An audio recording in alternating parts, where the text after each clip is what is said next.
Halo, halo, apa kabar? Kita ngobrol lagi bersama dengan Bung Rocky Gerung. Bung Rocky, saya jujur lagi eh, agak bingung memahami ya apa yang terjadi sesungguhnya kan kita bolak-balik membahas bahwa program makan siang gratis itu kan program yang absurd lah gitu kalau kita lihat berdasarkan anggarannya gitu ya. Bahkan mereka sendiri misalnya Gerindra menyatakan bahwa itu kan tidak mungkin dilakukan pada tahun pertama. Gibran juga menyatakan itu secara bertahap. Tapi ini Wakil Ketua Dewan Pakar Budiman Sujatmiko menyatakan bahwa akan dibentuk Kementerian Kemenku khusus gitu disebutnya untuk nangani soal ini. Apakah memang ada urgensi semacam itu? Sementara kemudian ternyata dibantah sendiri oleh anggota Dewan Pakar Derajat Wibowo nyatakan ini nggak mudah bentuk bentuk kementerian itu dan urgensinya apa bentuk Kemenko gitu. Ini ini menurut saya ini sebenarnya omongan apa ya drakor apa lagi ini sebenarnya. Itu semua proposal yang absurd itu. Karena Ya. apapun mau bentuk dewan atau tidak segala macam nomenklaturnya nggak ada. Yang menjadi masalah ada nggak nomenklaturnya di APBN nanti itu Ya, ya, paham? ya. Masalahnya Ya. itu kan. Yang Hmm. setelah kita hitung itu artinya menguras paruh dari APBN bahkan itu sepertiga dari APBN dan semua hal yang harus sudah diwajibkan oleh konstitusi soal IKN, soal bayar utang, soal hak 20% dari Kementerian Pendidikan, itu udah melampaui 1.800 triliun pendapatan kita kan. Hmm. Jadi kita melihat ini sebagai upaya yang membujuk publik untuk sabar, kira-kira begitu. Tapi nggak mungkin ada kesabaran ketika semua harga sekarang itu melonjak tuh. Dan ajaib misalnya publik menunggu makan gratis karena eh, tiba bersamaan dengan krisis harga. Bukan sekedar beras ternyata semua bahan pokok itu naik itu. Oh ya, Dan ya, ya. Hmm. dan itu bahaya betul dan kita nggak ngerti bagaimana cara mengatasi itu sementara orang udah berharap Hmm. minggu ini udah ada makan gratis ketika Hmm. quick count selesai kan mestinya juga udah ada apa namanya quick lunch kan. Ya, ya, ya. Ternyata nggak dapat juga tuh. Jadi pertengkaran di antara Dewan Pakar menunjukkan itu persaingan di antara mereka yang ingin mendapatkan dari awal itu portofolio kabinet kan dasarnya itu. Padahal Ya. sebetulnya saya nggak percaya kalau Prabowo udah tetapkan arah kabinet karena tetap masih mesti menghitung berapa sih yang mesti dikasih ke Golkar, berapa yang mesti kasih di PAN segala macam tuh. Hmm. Sementara Gerindra sendiri mesti mesti pastikan dulu bahwa dia aman di parlemen oleh kekuatannya sendiri. Kan tetap orang semacam Pak Prabowo masih mencurigai apakah Golkar akan sempurna nanti Hmm. di dalam satu paket koalisi yang bertahan sampai di parlemen pasti enggak tuh karena Golkar punya urusan sendiri. Selama Jokowi masih kuat, Golkar akan tunduk pada kepemimpinan sementara Jokowi di koalisi. Tapi Hmm. Jokowi melemah, ya Golkar bisa jadi apa namanya radikal bebas untuk kembali pada prinsip-prinsip pragmatisme dia kan. Jadi Hmm. itu saya kira yang dihitung dan ya kalau yang mengucapkan itu Dewan Pakar itu nggak masuk akal. Apalagi di antara Dewan Pakar ada persaingan antara Derajat uh, Budiman. dan Budiman.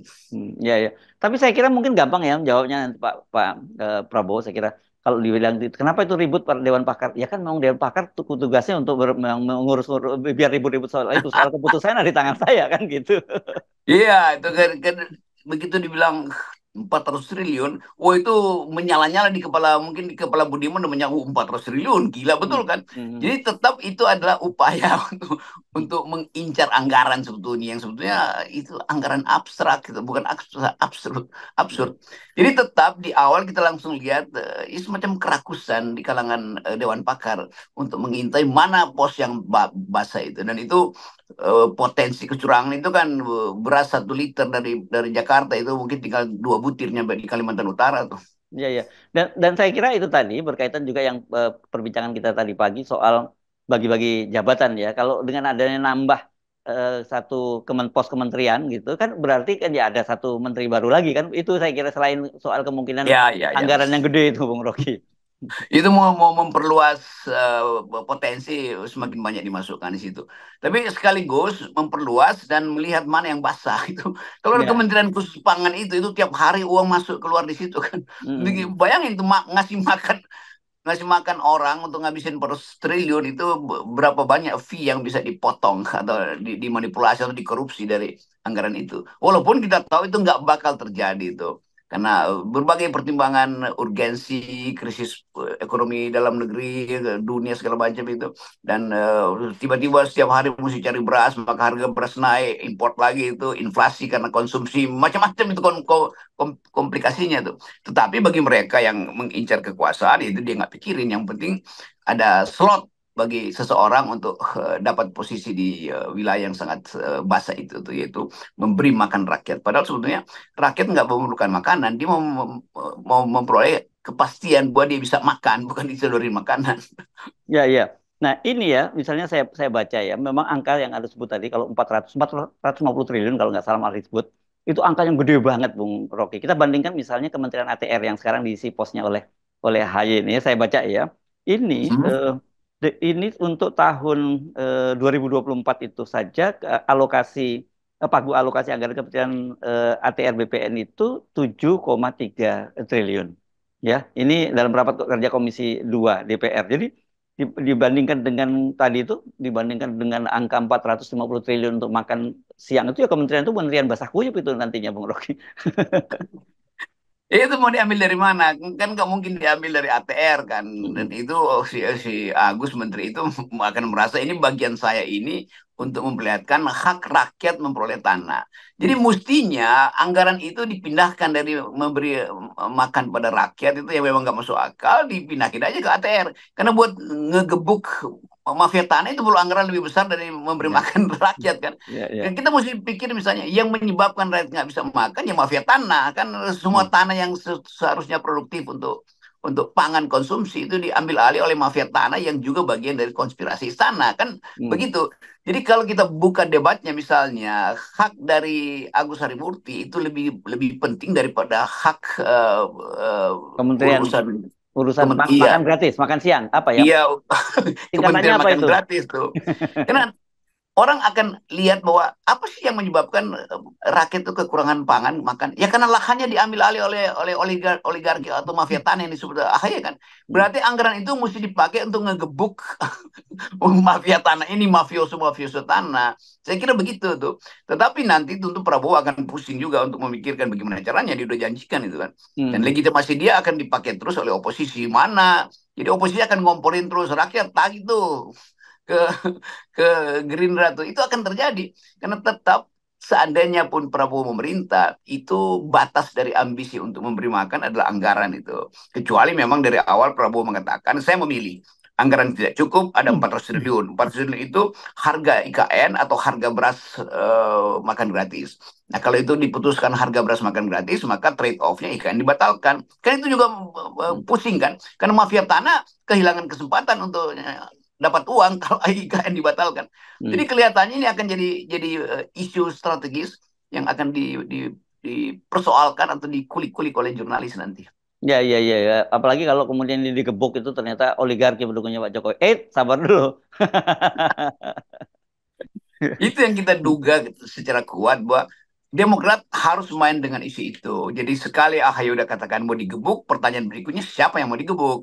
Oh, Ya, yang mau digebuk adalah ya itu apa namanya biong-biong di calok-calok tanah, bukan soal ya, calok tanah buat makanan mereka sehari, ya. tetapi mereka yang menguasai tanah yang dilarang secara maksimal berapa 20 hektar udah melampaui itu yang mesti digebuk, dan permainan itu ada permainan yang terkait dengan penguasaan industri ekstraktif kan namanya tanah di Indonesia kan cuma dibagi dua tuh, yang dikuasai oleh Departemen Kehutanan dan yang dikuasai oleh BPN, dan Hmm. dua-duanya itu terkait dengan kepentingan oligarki kan itu intinya.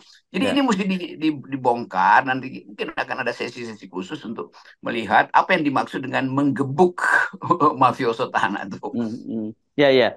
Dan ini hati-hati karena kalau salah masuk ini kan bagaimanapun juga dia nantinya berkaitan dengan posisi selanjutnya. Kalau kemudian Prabowo dan Gibran dilantik menjadi presiden dan wakil presiden kan di situ pasti udah ada janji-janji juga berapa posnya Demokrat dan sebagainya. Tapi begitu uji coba loh, kok begitu di pemerintahan Jokowi jadi begini, kan bisa jadi Jadi masalah nggak juga dapat itu. lagi. Ya. Ya udah mungkin kita mesti anggap aja bahwa ini dinamika yang unik sebetulnya. Kenapa dia jadi unik? Karena nggak ada lagi tangan Jokowi untuk mengendalikan keadaan. tangannya udah berpindah pada Prabowo, dan Prabowo masih harus secara pragmatis mencoba membagi kue yang sangat terbatas, apalagi mengatur efisiensi lewat APBN. Nah, itu yang kita sebut kesulitan teknokratis akhirnya tiba setelah soal politis itu diselesaikan. Ini Ya, ya. sebetulnya kesulitan teknokratis. Apalagi kalau Menteri Keuangannya nggak dapat sinyal dari Bank Dunia, itu berantakan lah. Investor mana mau Hmm. masuk kalau Menteri Keuangan Prabowo tidak disinyalkan oleh dunia tuh. Dan banyak betul mungkin perjanjian-perjanjian dengan luar negeri akan dibawa ke arbitrasi internasional. Lalu jadi heboh di dunia nih soal hilirisasi, macam-macam lah. Ya, ya, ya. Jadi saya kira ada dua hal ya, Bung Rocky, bahwa satu soal bagi-bagi jabatan itu apakah nomenklatur itu memadai untuk bagi-bagi jabatan itu, gitu ya. Yang karena saya kira ini pasti lebih banyak permintaan daripada ketersediaan. Itu kalau soal jabatan ya.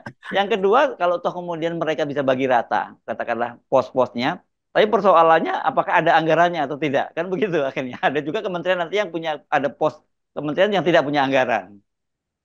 Jadi misalnya ini tiba-tiba haus Hmm. anggaran untuk memberi makan. Padahal sebetulnya kalau kita lihat apa sebetulnya yang mesti diutamakannya koperasi itu. Karena Ya. kita mesti balik pada kemampuan rakyat mengatur diri sendiri melalui koperasi. Tapi koperasi sekarang diolok-olok tuh. Padahal potensi koperasi untuk jadikan fondasi sistem ekonomi baru dari Prabowo itu bisa dibaca oleh internasional sebagai prinsip keadilan tuh. Jadi Hmm. sebetulnya kabinet Prabowo itu mesti dipamerkan dulu bahwa dia pro rakyat, bukan pro rakyat dengan memberi makan, tapi sistem distribusi itu yang mesti dijaminkan. Jadi mestinya ekonomi koperasi ini diunggulkan tuh. Nah, perlu seorang menteri koperasi yang betul-betul paham tentang apa yang berlangsung di rakyat tuh. Nah, di Gerindra sebetulnya ada banyak banyak orang yang paham koperasi itu. Apa namanya si saudara Ferry misalnya, Yulian Tono, Hmm. saudara siapa yang satu lagi itu yang agak senior tuh, yang selalu berupaya untuk melihat potensi Indonesia dimajukan melalui solidaritas. Jadi kalau ide solidaritas diucapkan, itu artinya bukan bukan memberi memberi ikan tapi memberi kail. Koperasi itu adalah kail, mengajarkan rakyat bertanggung jawab sendiri itu. Jadi poin-poin ini yang mau kita ucapkan supaya orang juga tahu bahwa problem Indonesia itu bukan sekedar bagi-bagi kursi, tetapi ideologi yang akan dijalankan oleh Prabowo apa tuh? Mau masuk dalam akumulasi kapitalisme atau balik pada sistem yang lebih sosialistis yaitu koperasi itu. Nah, Ya. kita hanya menduga itu persaingan di situ baru sekedar persaingan untuk mencari untung sebelum dipikirkan ideologi dari koperasi itu. Ya, jadi kalau tadi misalnya Dasko menyatakan bahwa itu sudah ada kesepakatan sebelumnya soal bagi-bagi jabatan, kita bisa membaca sebaliknya dengan pernyataan itu, berarti sebenarnya ada yang tidak beres ini dengan soal bagi-bagi Iya. jabatan gitu ya. Jadi di antara mereka sendiri tuh bagaimana kita dapat sinyal bahwa di antara mereka berselisih bahkan dalam soal format kabinet kan. Yang begitu muncul formasi kabinet, orang yang pertama orang lihat lihat itu adalah di mana anggaran paling besar tuh. Nah, karena mimpi tentang pangan itu menyangkut janji yang mesti dipenuhi, dan anggaran itu tidak tersedia, lalu orang berupaya untuk yang penting kita pakai dulu itu, nanti kita proses dari mana-mana tuh. Jadi demi memberi makan rakyat misalnya, maka pajak kendaraan bermotor segala macam dinaikkan, biaya impor segala macam itu ditagih di awal itu kan, itu taktik yang kita tahu kan. Jadi sekali lagi sifat populis dari Prabowo itu bisa salah kaprah nanti, karena dianggap memberi makan itu artinya menghasilkan memelihara kemakmuran. Bukan, kemakmuran itu datang dari kemampuan rakyat berharap bahwa akan ada lapangan kerja, bukan dikasih makan tiap hari itu lalu orang nggak kerja, lalu diabetes, lalu obesitas kan itu Hmm. soalnya. Ya, ya, ya. Oke, saya kira eh, ini juga salah satu kepusingan baru lagi ya. Belum belum kabinet belum terbentuk sudah ribut sendiri di internal. Dan kita pahami kok memang begitulah sifat dari kekuasaan di Indonesia. Jadi sebenarnya orientasinya hanya semata-mata jabatan, bukan bukan itu berpikir jabat untuk apa, tapi ya jabatan untuk kepentingan mereka sendiri gitu.